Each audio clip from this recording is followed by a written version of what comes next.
नमस्कार दोस्तों, मैं नीरज शर्मा आप सभी को चाणक्य इंस्टीट्यूट के ऑनलाइन प्लेटफॉर्म पर हार्दिक स्वागत करते हैं। दोस्तों, उम्मीद है कि आप लोग स्वस्थ होंगे, मस्त होंगे और पढ़ाई आपकी बेहतरीन चल रही होगी।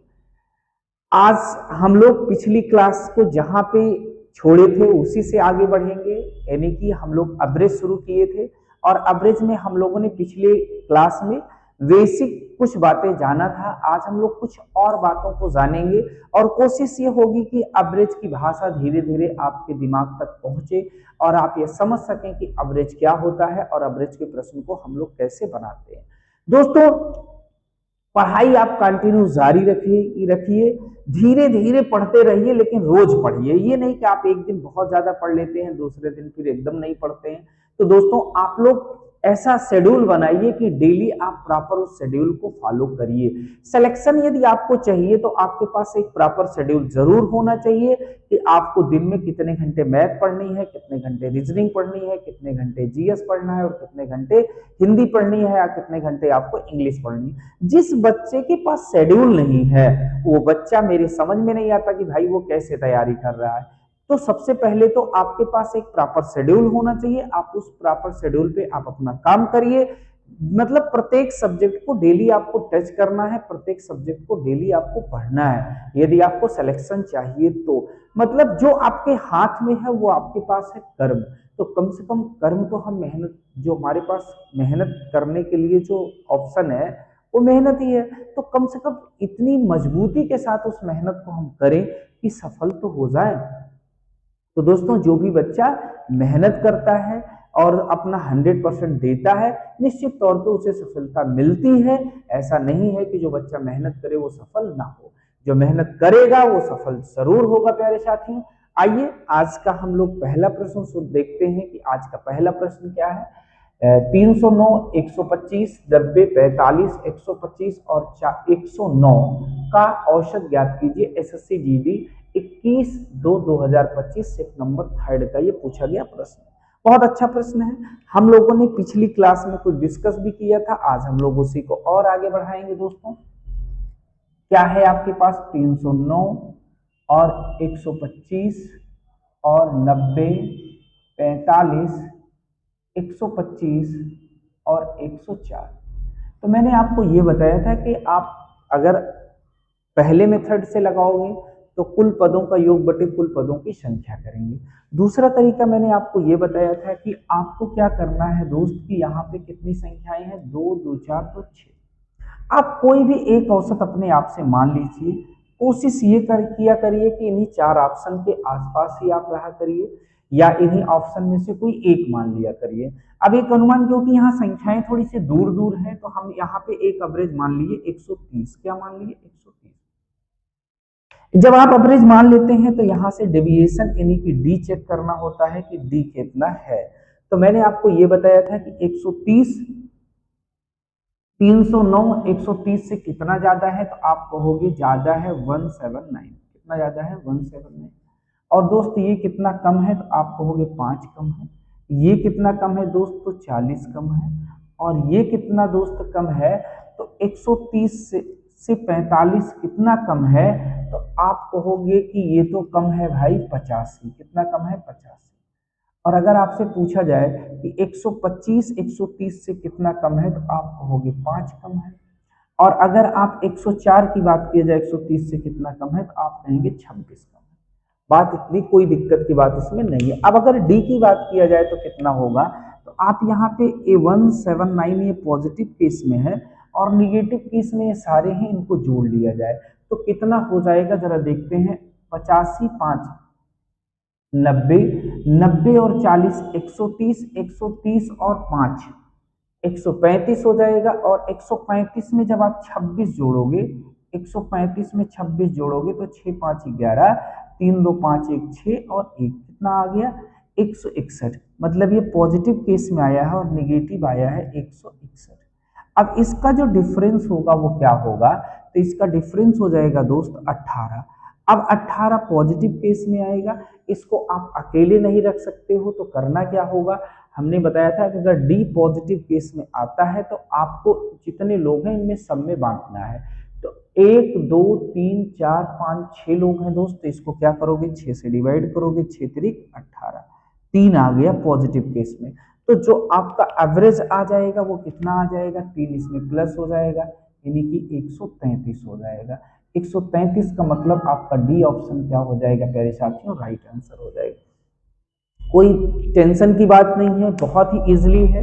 आपको पिछली क्लास में इन सारी चीजों पर डिस्कस किया गया था कि डेविएशन मेथड हम लोग कैसे लगाएंगे, यानी डी हम कैसे निकालते हैं। तो मैंने कहा था कि आपके पास जो भी डाटा दिया गया हो, यहाँ से कोई एक एवरेज आप मान सकते हैं। मानने के बाद आपको ये देखना है कि आप कौन सी संख्या कितनी कम या ज्यादा है। तो 130 से ये देखा गया ज्यादा है, बाकी ये सारी संख्याएं कम थी, -5, -40, -85, -5 और -26। क्या किया गया, माइनस वाले को जब एक साथ आपने ऐड किया तो आ गया -161 और ये कितना है 179 है। तो इन दोनों का जब डिफरेंस देखा गया तो +18 आया, +18 आया, यानी डी का जो मान आया, जो डेविएशन आया वो क्या आया 18। तो 18 आप अकेले ना ले सकते हो, तो आपको क्या करना, आपको 6 के 6 लोगों में इसे क्या करना है, बांटना है। आपने इसको 6 से डिवाइड कर दिया, 3 आ गया। अब आपको क्या करना, इस 3 को 130, क्योंकि आपने एक एवरेज माना था, उसमें क्या है कि डी का मान यदि पॉजिटिव आएगा तो हमने बताया था जोड़ देना, और यदि डी का मान ऋणात्मक आता है तो आप क्या करते हो, घटा देते हो। ये थी पिछली क्लास की सीन जिसको मैंने आपको रिवाइज करा दिया। अब हम लोग धीरे धीरे और आगे की तरफ बढ़ते हैं। आइए दोस्तों अगला प्रश्न देखते हैं क्या है। 7, 11, 15, x 14, 21, 25 का औसत 15 है, तो x का मान क्या है। अब दोस्तों यहाँ औसत दिया गया है और x का मान बताना है। तो आपको मैं यहाँ पे भी आपको दोनों मेथड को अप्लाई करके सिखाऊंगा कैसे करना है। सबसे पहले अगर हम आपसे बात करें तो आप कहेंगे कि औसत बराबर होता है, औसत बराबर होता है कुल पदों का योग, कुल पदों का योग, कुल पदों का योग बटे कुल पदों की संख्या, कुल पदों की संख्या, पदों की संख्या। ये आपका है बेसिक मेथड एकदम, जो है जो आप मेथड नंबर 1 अप्लाई करते हो। क्या करते हो, मेथड नंबर 1 अप्लाई करते हो, कुल पदों का योग बटे कुल पदों की संख्या। अब आपको क्या करना है, आपको एवरेज दिया गया है, एवरेज कितना है दोस्तों, आप कहोगे 15 है, एवरेज कितना है 15 है। कुल पद आपके पास कितना है, तो आप कहोगे 7, 11, 15, x 14, 21 और 25। कितने पद हैं, 1 2 3 4 5 6 7, 1 2 3 4 5 6 7। किससे भाग करोगे, 7 से। किससे भाग करोगे, 7 से। अब क्या हो गया, 15 सत्ते 105 हो जाएगा। इधर क्या हो जाएगा दोस्तों, अब आपको इसको सबको जोड़ लेना है। क्या करना है, जोड़ना है। तो देखिए जोड़ने के बाद क्या आएगा, जरा ये देखते हैं। तो आप देख रहे हो 11 और 7 18 हो जाएगा। 18 में जब आप 15 ऐड करोगे तो 18 और 15 33 हो जाएगा। 33 में 14 ऐड करोगे तो 33 4 37, 10 47 हो जाएगा। 47 1 48, 48 और 20, 48 20 68 हो जाएगा। 68 में जब आप 25 ऐड करोगे, 68 में 25 जब आप ऐड करोगे तो कितना हो जाएगा, 8 5 13, 6 2 8 और 8 और 1 9 हो जाएगा।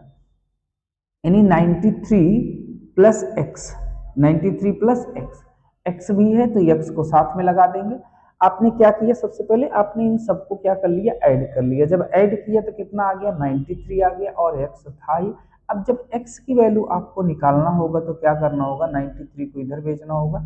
105 में से 93 क्या करोगे, माइनस कर दोगे, तो कितना हो जाएगा, 7 5 12। यानी x का मान क्या आ जाएगा दोस्तों, आप कहोगे कि बी ऑप्शन यानी कि 12 आपका सही है दोस्तों। अब मैं आपसे बात करता हूं कि ये बेसिक मेथड के अलावा जो आपका मैंने आपका सेकंड मेथड बताया है, उस सेकंड मेथड से इसको हम लोग कैसे बनाएंगे। तो हमने आपको जो बताया है, पहले सबसे पहले आप क्या करिए, 7 11 15 x 14 21 और 25। अब दोस्तों अभी तक आप एवरेज मानते आ रहे थे, यहाँ पे एवरेज आपको दिया गया है। तो वो एवरेज कितना दिया गया है इसका, तो एवरेज आपको दिया गया है 15। एवरेज कितना दिया गया है, तो आप कहोगे 15 दिया गया है। अब जरा देखते हैं क्या स्थिति है। अब यक्स क्या होगा ये हम कैलकुलेट कर रहे हैं दोस्तों। ये 15 से कितना कम है तो आप कहोगे 8 कम है। कितना कम है? 8 कम है। और ये 15 से कितना कम है? 4 कम है। ये 15 से कितना कम है? 0, ना कम है ना ज्यादा है। और ये कितना कम है? 1 कम है। और ये कितना ज्यादा है? तो 6 ज्यादा है। और ये कितना ज्यादा है? तो 10 ज्यादा है। अब अगर यहाँ पे आपसे बात किया जाए कि इसका सब जो डी आएगा वो क्या आ रहा है, यहाँ पे आ क्या रहा है ये देखते हैं। तो ये हो जाएगा 8 और 4 12, 12 1 13, -13 है। और ये कितना है? 10 6 16, 10 6 16। अब इसका डिफरेंस कितना आ रहा है ये देखते हैं। तो डिफरेंस आएगा +3। अब दोस्तों +3 आने का क्या मतलब है? +3 आने का मतलब है कि ये जो है 3 जो है किसको दिया था? तो x को दिया था। किसको दिया था? x को दिया था। इसका मतलब जो x का मान होगा, जो x का मान होगा वो क्या होगा? एवरेज से 3 कम होगा। एवरेज से 3 कम होगा, यानी क्या होगा? 12 होगा। अगर यही चीज निगेटिव केस में आती, निगेटिव केस में आती, इसका मतलब क्या होता? x3 ज्यादा होता एवरेज से। किससे? एवरेज से। यहां जो d आया है वो क्या आया है? +3 आया है। तो यहाँ पे आपको क्योंकि x की वैल्यू निकालनी थी, आपको एग्जैक्ट एवरेज पता है। तो जब ये पॉजिटिव केस में आएगा तो आपको क्या करना है? जो एवरेज है उसमें से क्या कर लेना है? घटा लेना है। और जब ये किस केस में आएगा? निगेटिव केस में आएगा। तो जो एवरेज होगा उसमें उसको क्या करना है? बढ़ा लेना। भाई देख मेरे भाई, ध्यान से मेरी बात सुनो। ये +3 का मतलब क्या है? इसके पास 3 ज्यादा है, इसके पास 3 ज्यादा है। और ये पता है कि एवरेज 15 ही है। इसका मतलब क्या है? इसके पास 3 कम होगा, इसके पास 3 कम होगा। अगर यही 3 निगेटिव केस में होता, इसका मतलब क्या है? ये 3 कम है, इसका मतलब एवरेज 15 रहता, तो इसके पास 3 क्या होता? ज्यादा हो जाता। तो ये पॉजिटिव केस में आएगा तो 3 घटा देंगे जो आया है। और अगर ये निगेटिव केस में आता तो इसको क्या करते? जोड़ देते। इसका ध्यान रखिएगा। तो आप ऐसे भी बना सकते हो, आप ऐसे भी बना सकते हो। धीरे धीरे अभी जैसे जैसे आगे बढ़ेंगे आपको बहुत आसानी से चीजें मजा आएंगी। भाई करना ही तो है, जैसे जैसे करोगे वैसे वैसे आप सीखते चले। आइए दोस्तों अगला प्रश्न देखते हैं क्या है। 45A + 45B बराबर 6750 है। तो ए और बी का औसत ज्ञात कीजिए। SSC GD 9/2/2023 shift number 3। एकदम अलग टाइप से सवाल आपके सामने दिख रहा है। क्या दिख रहा है? आप देख रहे हैं कि 45A और +45B यह है 6750 के बराबर है। तो आप क्या करिए, यहाँ पे 45A है और यहाँ 45B है। तो आप सबसे पहले ऐसा करिए ना कि 45 को कॉमन ले लीजिए। यदि आप 45 कॉमन लेते हैं तो यहाँ से बचेगा A + B। क्या बचेगा? A + B 6750। अब A + B का अगर मान निकालें तो A + B का मान हो जाएगा 6750 और बटे क्या हो जाएगा? 45 हो जाएगा। बटे क्या हो जाएगा? 45। अब अगर इसको हम 45 से डिवाइड करते हैं तो क्या आएगा? सर देखिए पहले 15 से काटते हैं। 15 3 45, 15 चौका 60, 7 बचेगा, 15 बचे 75, 15 शून्य। अब 3 से काट लो इसको तो कितना आ जाएगा? 3 × 3 3 बचे 15 0। यानी A + B का मान कितना आ गया? तो आप कहेंगे 150 आ गया। अब दोस्तों आपको निकालना क्या है? आपको निकालना है A और B का एवरेज। क्या निकालना है? AB का औसत। तो एवरेज बराबर क्या होता है? तो आप कहोगे कि कुल पदों का योग बटे कुल पदों की संख्या। यानी A + B बटे क्या होगा? 2 होगा। A + B बटे 2। पद कितने हैं? 2 है, तो A + B बटे 2। तो अगर आपसे बात किया जाए कि A + B कितना आया है तो आप कहेंगे 150 आया है। इसको 2 से भाग कर देंगे तो एवरेज कितना आ जाएगा? 75 आ जाएगा। यानी ए ऑप्शन आपका क्या हो जाएगा? राइट आंसर हो जाएगा। अब ऐसे सवाल जब एग्जाम में आते हैं तो बच्चे आमतौर पे कंफ्यूज हो जाते हैं कि क्या करना है। तो भाई कंफ्यूज नहीं होना है मेरे दोस्तों, आप मेरी बात ध्यान से समझिए। सबसे पहले आपको क्या करना है? a प्लस बी कैलकुलेट कर लेना है। और जैसे ही आपने a प्लस बी कैलकुलेट किया वैसे बहुत ही आसानी से आपको एवरेज मिल जाएगा, क्योंकि एवरेज बराबर होता है कुल पदों का योग बटे कुल पदों की संख्या। और जैसे ही योग मिला आप क्या कर सकते हैं, 2 से डिवाइड तुरंत कर सकते हैं। अब मान लीजिए दोस्त इसको आपको एग्जाम में करना है, तो एग्जाम अप्रोच हम आपको बता रहे हैं कि इस सवाल को कैसे बनाएंगे। आपको सबसे पहले सवाल को देखते ही आपको क्या करना है, 45 को कॉमन ले लेना है। जैसे ही 45 कॉमन लेंगे तो यहाँ बचेगा a प्लस बी, ये हो जाएगा 6750 और बटे क्या हो जाएगा 45। अब आप डायरेक्टली ये क्या कर सकते हैं, इसको बटे 2 कर सकते हैं, यानी यहीं पे बटे 2 कर दें और डायरेक्ट इसको अगर काट लेते हैं तो ये कितना आ जाएगा दोस्तों, 75 आ जाएगा। मतलब a प्लस बी का मान क्या हो गया, 75। यानी एग्जाम में आपको देखते ही ऐसे बना देना है। ये आपको पूरा मैंने समझने के लिए आपको पूरे प्रोसेस को कराया है। बाकी ये आपका एग्जाम अप्रोच है, आप एग्जाम में ऐसा ही शॉर्टकट इसे कर सकते हैं। आइए दोस्तों अगला प्रश्न देखते हैं क्या है। निम्नलिखित संख्याओं का औसत 25 है, तो x का मान ज्ञात कीजिए।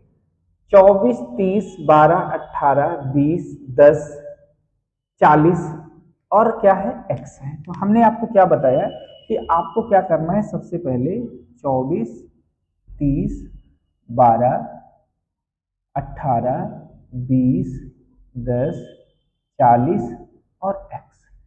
तो यहाँ एवरेज मानना नहीं, आपको एवरेज दिया गया है। एवरेज कितना है, तो आप कहोगे 25 है। एवरेज क्या है, 25 है। अब हम यहाँ पे डेविएशन की बात करें कि डेविएशन क्या है, ये 25 है, ये 24 है, इससे कितना है, ये एवरेज आपको दिया गया है। ठीक है भाई, ये कितना कम है, आप कहोगे 1 कम है। कितना कम है, 1 कम। ये कितना ज्यादा है, 5 ज्यादा है। और ये जो है कितना कम है, तो आप कहोगे 13 कम है। और ये कितना कम है भाई, 25 से 18, तो आप कहोगे 7 कम है। 25 से 20 कितना कम है, तो आप कहेंगे 5 कम है। और 25 से 10 कितना कम है, 15 कम है। और 25 से 40 कितना ज्यादा है, तो आप कहोगे 15 ज्यादा है। कितना ज्यादा है, आपने ये देखा कि कौन कितना कम है कौन कितना ज्यादा है। जब आपने लिख दिया तब यहाँ पे एक चीज आप देखिए कि क्या प्लस माइनस में क्या है, ये प्लस है ये माइनस है, ये प्लस है और ये माइनस है। फाइनली जो आपको यहाँ मिलने जा रहा है वो क्या है, ये 13, 7, 20 और 20 और 1 क्या हो जाएगा 21। ये तीनों क्या है, निगेटिव केस में है। तो यहाँ पे जो फाइनली आया वो कितना आया, जब इसको आपने सॉल्व किया तो ये आपका आ गया 21। किस केस में आया है, निगेटिव केस में आया है। यानी यहाँ जब डिविएशन आपका किस केस में आया है, निगेटिव केस में आया है, -21। तो आपको एक चीज ये सोचना है कि यहाँ तो एवरेज आपका 25 दिया गया है, इसके पास क्या है 21 कम है। सबके पास इन x को छोड़ करके बाकी जितने लोग हैं इन सबके पास क्या है, 21 कम है। माइनस का मतलब है कम, इसका मतलब आया कहां से होगा, इनको x दिया होगा। किसने दिया होगा, x। तो जो x का मान होगा वो क्या हो जाएगा, हमने बताया कि जब ये ऋणात्मक केस में आएगा तो आपको क्या कर लेना है, एवरेज में जोड़ लेना है। तो यहाँ क्या हो जाएगा, 46 हो जाएगा। 46 का मतलब ए ऑप्शन आपका क्या हो जाएगा, राइट आंसर। अभी आपने पिछले सवाल में देखा था कि ये किस केस में आया था, पॉजिटिव केस में आया था। तो पॉजिटिव केस का मतलब इन सब के पास इतना क्या होता, ज्यादा होता। अगर ये पॉजिटिव केस में आता इसका मतलब इन सब के पास ज्यादा है, इसका मतलब x जो होगा वो कम लेकर के आया होगा। कितना, अगर ये पॉजिटिव केस में आता तो यही घटा देते, और अगर ये निगेटिव केस में आया है तो यही क्या किया गया है, प्लस कर दिया गया। बाकी आप बेसिक तरीके से आप लगा सकते हो, कुल पदों का योग बटे कुल पदों की संख्या। आइए प्यारे दोस्तों अगला प्रश्न देखते हैं क्या है। 3 संख्याओं का औसत 20 है, यदि उनमें से 2 संख्याएं 18 और 28 हैं तो तीसरी संख्या ज्ञात कीजिए। RRB NTPC under graduate 22/8/2025 shift number 2 में पूछा गया प्रश्न है।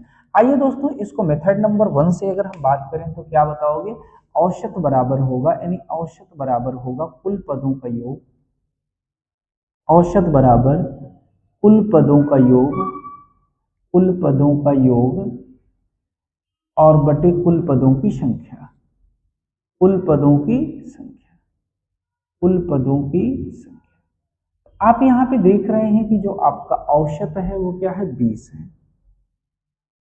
पहली संख्या आपकी 18 है, दूसरी संख्या 28 है और तीसरी संख्या आपको निकालनी है। मान लिया गया तीसरी संख्या x है। चलिए भाई, कुल कितने पद हैं, 3 है, तो ये हो जाएगा 20 3 60। 18 और 28 जोड़ेगा तो कितना आ जाएगा, 46 प्लस x। x बराबर कितना हो जाएगा, तो आप कहोगे 60 में से 46 घटा देते हैं, यानी x बराबर क्या आ जाएगा, 14 आ जाएगा। x बराबर क्या आ जाएगा, 14 आ जाएगा, यानी कि सी ऑप्शन आपका क्या हो जाएगा, राइट। अब मेथड नंबर 2 की अगर हम बात करें कि मेथड नंबर 2 कैसे अप्लाई करेंगे इसमें, तो वो भी देखिए। आपने देखा पहली संख्या 18 है, दूसरी 28 है, तीसरी हमने x मान लिया। इसका एवरेज आपको दिया गया है, एवरेज कितना है भाई, तो एवरेज है 20। एवरेज कितना है, 20 है। अब मैं आपसे बात करूंगा कि 20 के सापेक्ष जो है ये कितना d, ये कितना कम है, तो आप कहोगे -2, ये कितना ज्यादा है, तो आप कहोगे +8। फाइनली जो इन दोनों का डिफरेंस होगा वो +6 होगा। और मैंने कहा जब आपको एवरेज, फाइनली एवरेज गिवन है और आपको डी मिल गया, कितना डेविएशन मिल गया, +6, तो जो x होगा वो क्या होगा, तो आप कहोगे 20 - 6, यानी क्या हो जाएगा, 14 हो जाएगा, यानी कि सी ऑप्शन आपका क्या हो जाएगा, राइट आंसर हो जाएगा। तो कहीं से कोई दिक्कत की बात नहीं है, धीरे धीरे इसको आप करते हुए चलेंगे। अभी आगे इसका आनंद जो देखने को मिलेगा ना, कि आप अगर डेविएशन से लगा रहे हो तो आगे आपको मजा आ जाएगा करने में, यानी वेटेज एवरेज से जब आप सवाल को लगाओगे तो धीरे धीरे आगे की तरफ अभी आपको चीजें बहुत आसान दिखेंगी और इससे डाटा धीरे धीरे क्या हो जाता है, कठिन हो जाता है। इस वजह से आप इसको भी साथ में लेकर के जरूर चलिए। अभी आगे हम आपको दिखाएंगे कि कैसे इन तरीके से सवाल को हम लोग इजिली बना लेंगे। आइए दोस्तों, अगला प्रश्न देखते हैं क्या है। 32, 34, 38, 21, 26 और x का औसत 30 है, तो x का मान ज्ञात कीजिए। क्या है, 32, 34, 38, 21, 26 और x। इसका एवरेज कितना दिया गया है, तो एवरेज दिया गया है 30। एवरेज क्या है, 30। एवरेज क्या है, 30 है। 32, 34, 38, 21, 26, x का एवरेज क्या है, तो आप कहोगे एवरेज तो सर दिया गया है, वो भी क्या है, एवरेज है आपका 30। अब अगर डेविएशन की बात किया जाए कि डेविएशन क्या है, तो 30 से ये कितना ज्यादा है, तो आप कहोगे 2 ज्यादा है। और ये 30 से कितना ज्यादा है, 4 ज्यादा है। ये 30 से कितना ज्यादा है, 8 ज्यादा है। और ये 30 से कितना कम है, 9 कम है। ये 30 से कितना कम है, तो 4 कम है। अब यहाँ पे अगर हम आपसे बात करें, 9 4 13, ये निगेटिव वाले हैं, एक साथ जुड़ेंगे। 8 4 12 2 14, 14 में से क्या हो गया, 13 घट जाएगा। 14 में से यदि 13 घट जाएगा, 8 4 12 2 14, ये क्या है, 14 है प्लस में, और ये क्या है, -13 है। जब इसका डिफरेंस निकालोगे तो आएगा, यानी +1 आ गया। क्या आ गया, +1। यानी आपको मैंने बताया कि यहाँ डेविएशन +1 आएगा, तो आपको क्या, क्योंकि x क्या रहा होगा, फिर x क्या रहा होगा, ये एक ज्यादा है तो वहां पे क्या रहा होगा, एक कम रहा होगा। यानी जो x की वैल्यू रही होगी, x की वैल्यू रही होगी वो 30 - 1 बराबर क्या रही होगी, 29 रही होगी। यानी कि बी ऑप्शन आपका क्या हो जाएगा, राइट आंसर हो जाएगा। अगर यदि दोस्त आप इसको फार्मूले से लगाते हैं तो उससे भी लगा सकते हैं। आइए मैं आपको दिखा रहा हूं। औसत आपका 30 है, सम ऑफ ऑब्जर्वेशंस यानी 32 + 34 + 38 + 21 + 26 और +x। कितने ऑब्जर्वेशंस हैं, 1 2 3 4 5 6। इसको 6 से भाग कर दीजिए, 6 3 18, इसको 180 लिख लीजिए। अब इसको जोड़िए, 6 1 7 8 7 15 15 4 19 19 और 2 21 21 के 1 हासिल है 2। अब क्या हो जाएगा, 2 2 4 4 3 4 3 7 7 3 10 10 3 13 13 और 2 15 13 2 15 151 और प्लस क्या है, x। अब यहां से जब आप x जनरेट करोगे क्या होगा, तो 180 में से 151 घट जाएगा, x बराबर क्या आ जाएगा, तो आप कहोगे 29 आ जाएगा। तो आप यहाँ से भी निकाल सकते हो, आप यहाँ से भी निकाल सकते हो। दोस्त आपको मैंने बताया ना कि ये मेथड नंबर 1 है और ये मेथड नंबर 2 है। अभी तक हम आपको लगभग सारे सवालों में दोनों तरीके लगा करके दिखा रहे हैं कैसे कैसे चीजें होती हैं। जैसे जैसे हम आपको आगे और क्लासेज लेकर के चलेंगे तो हम वहां पे डिस्कस मेथड नंबर 2 पे ही ज्यादा करेंगे। इस वजह से मैं आपको ये कोशिश कर रहा हूं कि आप तरीके को समझना शुरू कर दीजिए कि कैसे क्या चीजें होती, मतलब कुल मिला के दिमाग में ये चीज सेट होना शुरू हो जाए कि एवरेज वास्तव में क्या होता है। जैसे जैसे हम लोग 4 से 5 क्लास तक मैं गारंटी लेता हूं आपके दिमाग में मैं एवरेज को सेट कर दूंगा कि एवरेज होता क्या है कैसे, सारी चीजें आपके दिमाग में सेट हो जाएंगी। बस थोड़ा सा वक्त आप दीजिए, छोटी छोटी क्लासेज हैं, इनको आप देखते रहिए, आगे की तरफ बढ़ते रहिए जो है, तो आपको धीरे धीरे चीजें बहुत ही इजीली और बहुत ही आसानी से आनी शुरू हो जाएंगी। दोस्तों बस आज की क्लास बहुत छोटी क्लास इतनी ही रहेगी। जैसे जैसे हम लोग आगे बढ़ेंगे क्लास का लेवल भी बढ़ेगा और क्लास के कंटेंट का भी लेवल बढ़ेगा। मैं आपको अभी बहुत ही आसान, और जो कंटेंट आसान है लेकिन ये भी एग्जाम में पूछे जा रहे हैं, लगातार सारे एग्जामों में देखने को मिल रहे हैं, इसलिए आप देख रहे हो ना कि 2025, 2023, 2024 के ही प्रश्न लगातार कराए जा रहे हैं। तो धीरे धीरे हम लोग आगे की तरफ बढ़ रहे हैं, टेंशन की कोई जरूरत नहीं है। रेगुलर आप मेरे साथ लगे रहिए, धीरे धीरे हम आपको पूरे एवरेज को कंप्लीट कराएंगे, टाइप वाइज कराएंगे, एक एक टाइप कराएंगे। कहीं से कोई दिक्कत होगी तो आप मुझे एसएमएस करके कमेंट करके जरूर बताइए, हम उसको कोशिश करेंगे कि आपकी प्रॉब्लम को सॉल्व किया जाए। चलिए प्यारे दोस्तों, मिलते हैं नेक्स्ट सेशन में। तब तक के लिए हम उम्मीद करेंगे कि आप स्वस्थ रहेंगे, मस्त रहेंगे और पढ़ाई को कंटिन्यू जारी रखेंगे। प्यारे साथियों, जय